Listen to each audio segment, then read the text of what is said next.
Dumako naman tayo ngayon sa Mandaue City kung saan may ilang residenteng nagsilikas dahil sa lindol. Makibalita tayo kay Bex May Humawas ng GMA Cebu. Bex May?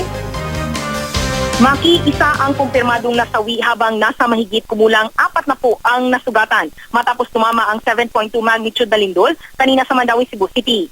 Patay si Horinda Casol, tindera ng karne matapos madaganan ng kisame habang tumatakbo palabas na sana ng New Mandaue Public Market. Ayon sa kapatid nito, biglang nagpanik si Horinda at dali-daling tumakbo. Hindi naman matanggap ng pamilya ang sinapit ni Horinda. Sa ngayon, asarado ang New Public Market at nagmistulang a ghost town. Tanging natira na lang ang mga tinda at mga kaha. Peligroso kasi ang estado ng New Public Market dahil sa mga malalaking cracks dulot ng lindol. 2 tindera ang naabutan namin na naisa ng isalba ang paninda, ngunit hindi napayagan. Dahil sa nangyari, apektado na raw ang kanilang kabuhayan.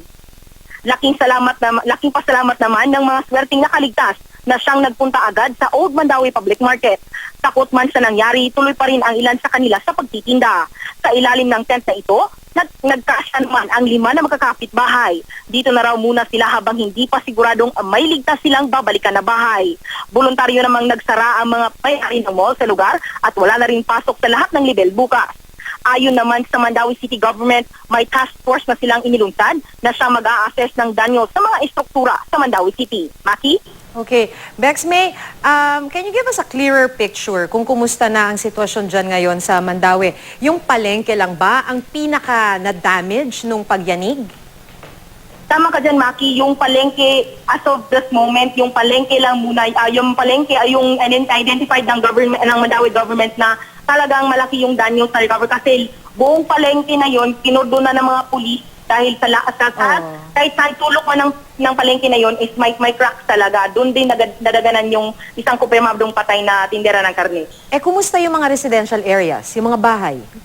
Yung mga residential areas, Maki, yung isa sa mga bisita natin, doon nga, after nung sinabi na after nung lindol, nung niyanig ng lindol ang bahay nila, tumakbo agad sila sa Old Mandaue Public Market at doon na naggawa ng makeshift tent at doon na rin nagluluto at doon mag-stay hanggang sa i-clear na pwede na silang bumalik sa kanilang mga bahay.